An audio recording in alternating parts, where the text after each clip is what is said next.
Good morning, good afternoon, and good evening, and welcome to the Season Keepers, the show where the only two people we recommend keeping for the season is us. My name is Matt, aka Clean Sheet Wipeout.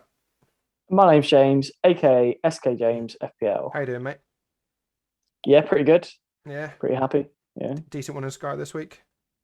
Yeah, I'd say so. It's okay. Mixed bag for both teams. Yeah, I've seen you've pulled away again from me. It's not been a great week for me in Sky, which we'll come on to. But yeah, honestly, as bad as it sounds, my drive and my interest for Sky has kind of dwindled because I knew for weeks and weeks now that my season's fucked. And I'm just very much looking forward to starting again next season.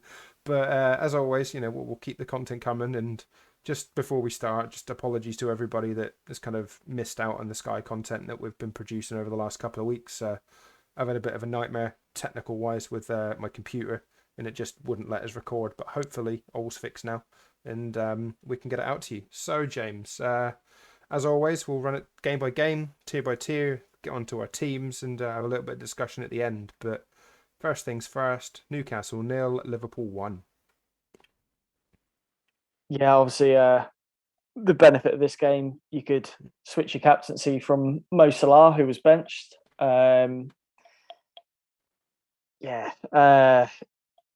Bit of a disappointing one, I guess, in some ways. Van Dijk didn't hit tiers. Obviously, did get a clean sheet. Trent missing out entirely for those that are on Trent. Dubravka owners, unexpected, maybe tier 2, save tier, 9 saves. I know, Feel like you should get more points for that. That is filthy. And Bruno Guimaraes getting a tackle tier in as well. Bit of a surprise. Yeah, I think the big surprise that I saw a lot of people see punt on the Van Dijk captaincy, and he was 3 passes away from any form of passing tier. So yeah, restricted to a 7-pointer there. Yeah, I myself went for Van Dijk in one of my teams, and yeah, it was frustrating. Moving on then to the Villa game, and obviously a few people I think have probably made moves back to Villa players, given the upcoming doubles, and if not, are probably looking towards them if you've got the transfers in hand. And it was Aston Villa 2, Norwich 0. Yeah, clean sheet for Villa. Much expected. I've actually got Matty Cash in my stronger team, and the plan was to move him on after this game. But however, I feel like with the games they've got sort of to come, they kind of have, I think, 5 versus the standard 4. Yeah, I wouldn't move him. I may keep him. Yeah, I think you should. Even with one of those games being Liverpool, I still think I might keep him because you never know, he might get an assist. He might get a clean sheet. At the very least, he's obviously playing the games. So, yeah, I think with transfers at a premium, I think I'm going to be keeping him. Yeah, I think that's wise. Yeah, result for Villa. John McGinn, 6 tackles. I doubt anyone has John McGinn, but doubt it. A player that a lot of people do have though is Ramsey, and obviously hasn't really been pulling up trees lately. He's very much a placeholder for most people, I think, given his price. It's allowed them to go big at the back, for instance, or elsewhere. But yeah, hasn't really picked up any tiers recently and got himself booked this time round for a 1-pointer. Yeah, he's gone off the boil a bit because he did actually look quite dangerous going forward earlier in the season. That's why people thought, oh, he's a brilliant pick at that price, and he's actually looking dangerous, but seems to have dried up a bit, which is a bit of a shame. But at that price, still does provide good value. Agreed, yeah. Moving on to the next one then, in a game that I was unfortunately in attendance. Typically, Saints throw it away in the last minute. It was Southampton 1, Crystal Palace 2. Yeah, sort of classic Saints, really. A bit disappointing. Gallagher is. I've had enough of Sam. It's not Sam Gallagher. What's his name? Connor Gallagher. Had enough of Connor Gallagher. Consistency of 2s, and obviously his next game is Watford, so he's probably going to punish me for taking him out. But yeah, I lost my rag after this game. I'm like, right, that's it. Are you actually taking him out before Watford? Yeah. Wow. Wow. Well, I did it to have coverage for the Brentford Man United game. Okay. All right. Whereas I will come on to it, stupidly chose to not go for coverage not out of choice, but out of the fact I was on a dog walk and missed the deadline.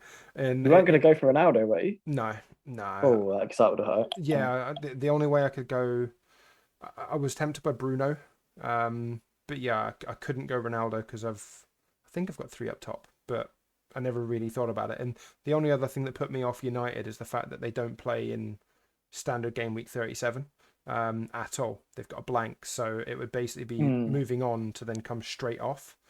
The other Yeah. option would have been Brentford, and obviously we'll come on to them, but thankfully I didn't go there. So it is what it is. I got hurt by Ronaldo. If I had, say, I had four, if I had four transfers in hand, I probably would have done the hokey cokey, Salah to Ronaldo, back to Salah, or even to Kane.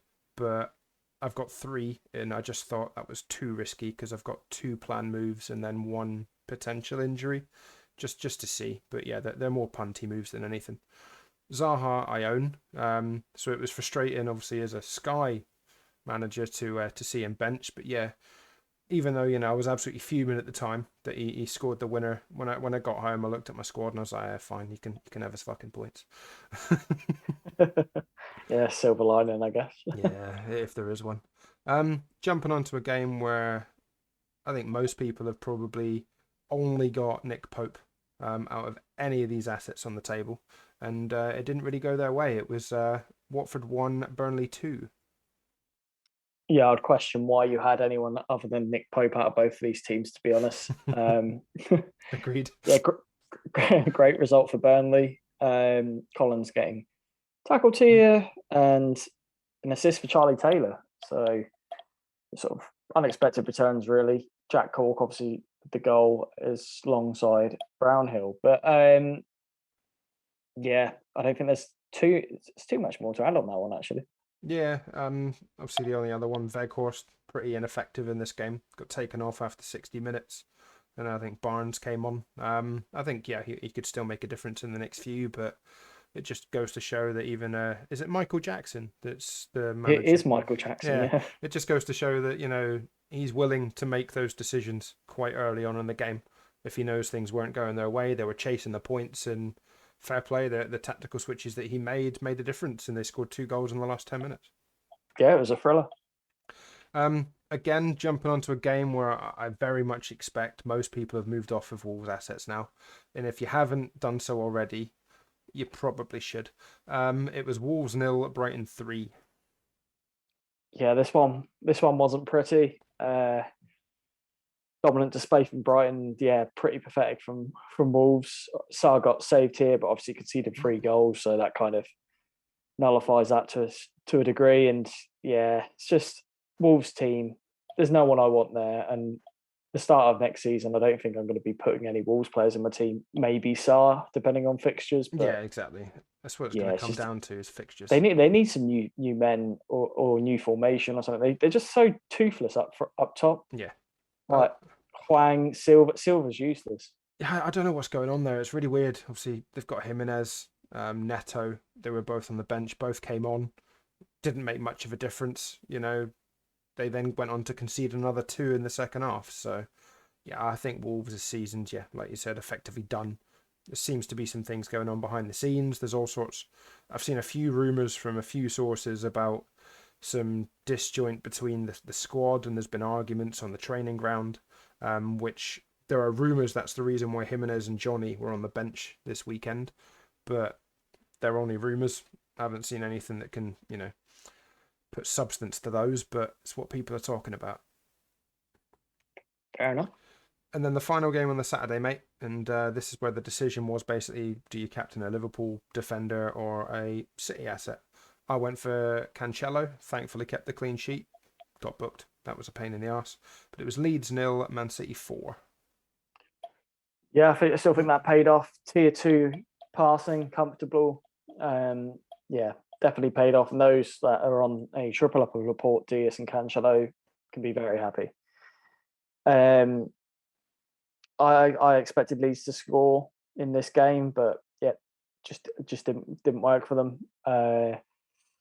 Calvin Phillips came away with 7 tackles. Stroy came away with 6. A lot of tackles. They're working hard, but yeah, it's another big loss for them, and they're sort of getting dragged into it now. Yeah, they were putting in a lot of feisty tackles, particularly in the first half before the ref eventually stamped on it. But one of those, Stuart Dallas put in what was a reckless challenge, but he ended up coming away pretty badly from it. And yeah, I think because he fractured his femur or something. Yeah, he's in hospital. Yeah. Yeah, I've seen that. So he's obviously out for the rest of the season now, and whether he makes a start next season, who knows? But yeah, it wasn't a great challenge, and he definitely came off worse. As for City assets, obviously they've got the double coming up.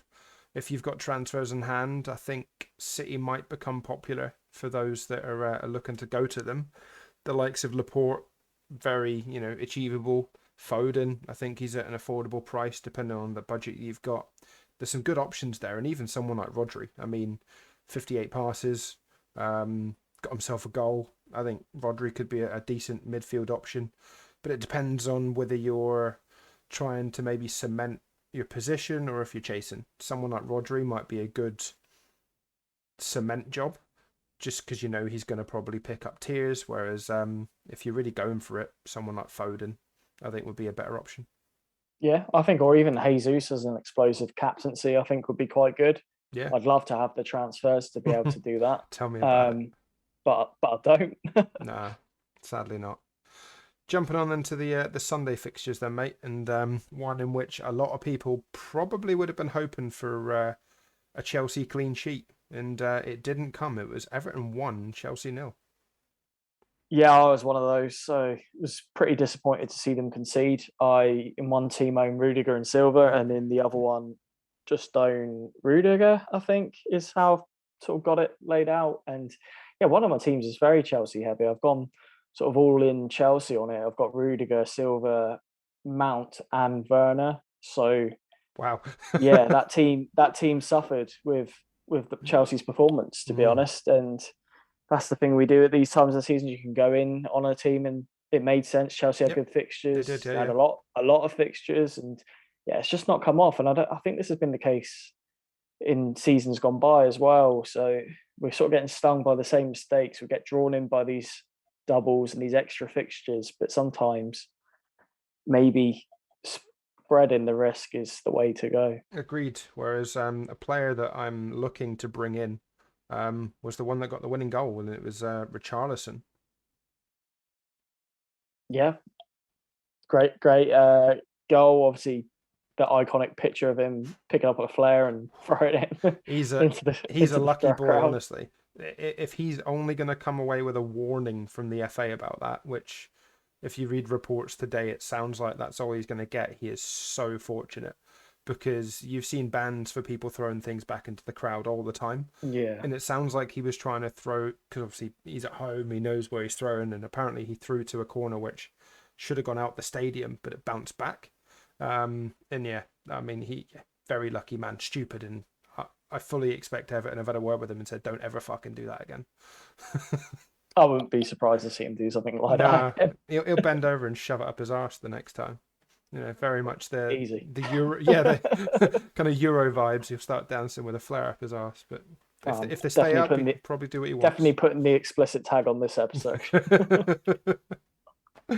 Right, jumping on to a game which once again cost me in Sky, because the only player I've got out of this was Kulusevski, frustratingly, in one of the teams.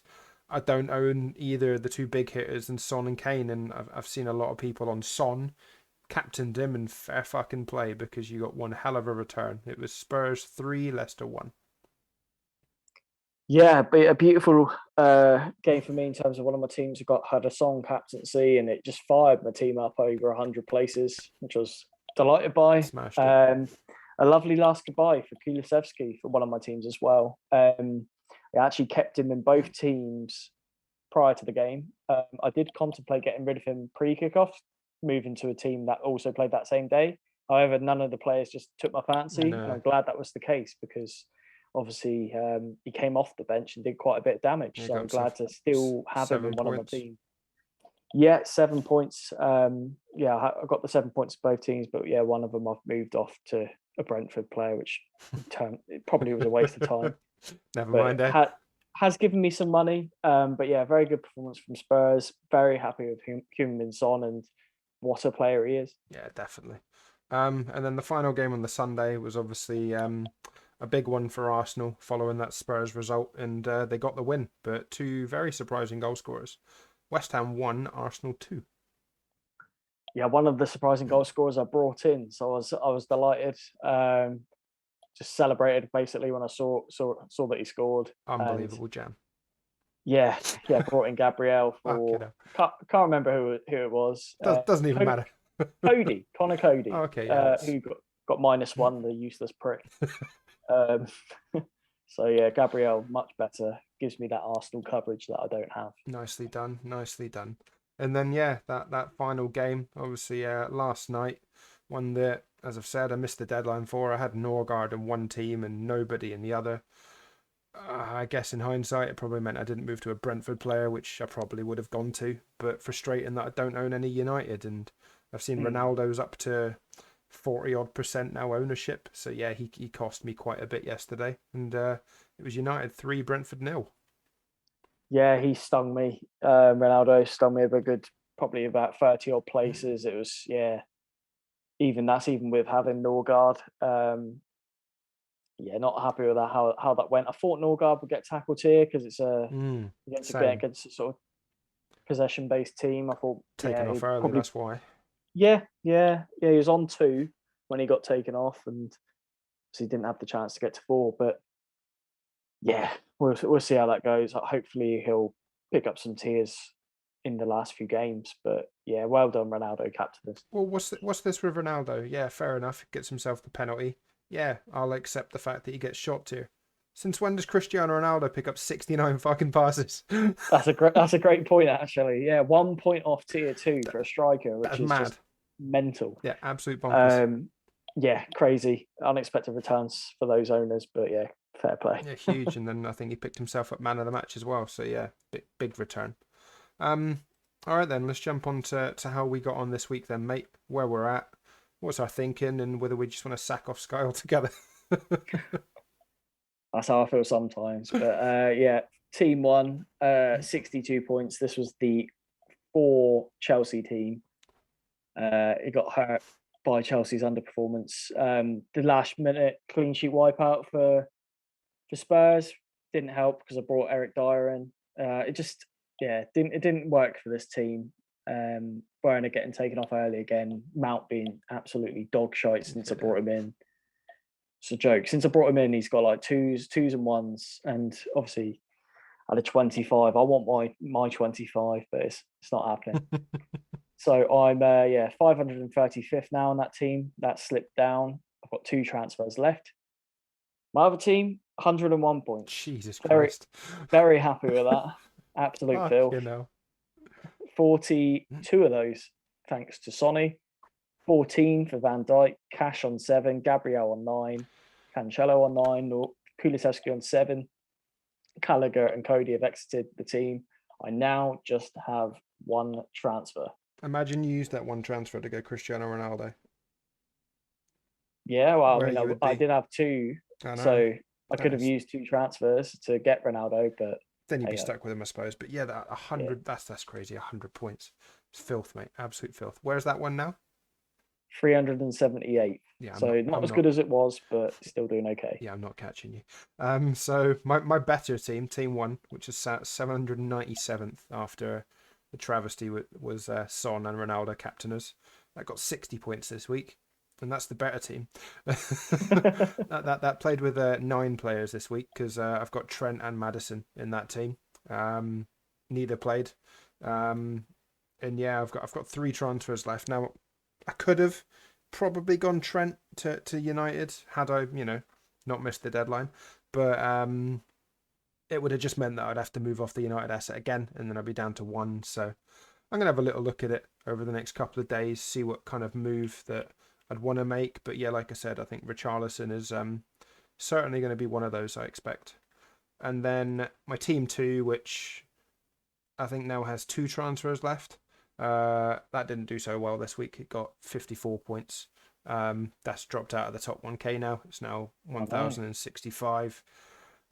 I've taken a few punts in that team, which really haven't paid off, unfortunately. But it is what it is, and that's the joys of Sky, isn't it? And hopefully, I'll just come back fit and firing for next season. The only other thing that I was a bit annoyed because I wanted to do it and I just got distracted and couldn't put the time in was this third team for going for manager of the month. I've saw there's quite a lot of names in there that you recognise from the Sky community, and I know Sudge was top of it. I think after the first day, but he's obviously dropped down a little bit from Planet FPL there. But that would have been a bit of fun, something to talk about. But yeah, I just missed it and didn't make the third team. I can be asked. No, it's fair enough, mate. Sums up Sky, doesn't it? Sums up Sky. All right, well, hopefully that's at least given everybody a bit of a rundown of the games, where we're at, maybe a couple of players to target. And as always, if you've got any questions, just, slide into our DMs, no problem at all. And I think a lot of our regular listeners are in a very similar group chat to what we're in anyway, and the discussions in there are exceptional. And just a big shout out to obviously Dave at Simple Goal. I'm backing him. Kind of, he's obviously champ man and was in that group, rightly so. I think he stepped away for a little bit, keep his headspace on solely on his own team. But yeah, good luck, mate. I know you listen, and all the best for the season. I think that's probably a good place to then finish, then, James. Don't you think? Yeah, I think so. Good luck, Dave. Yeah, right. Well, as always, guys, it's been an absolute pleasure. Thanks for listening, and it is a goodbye from me. And goodbye from me. Cheers, guys.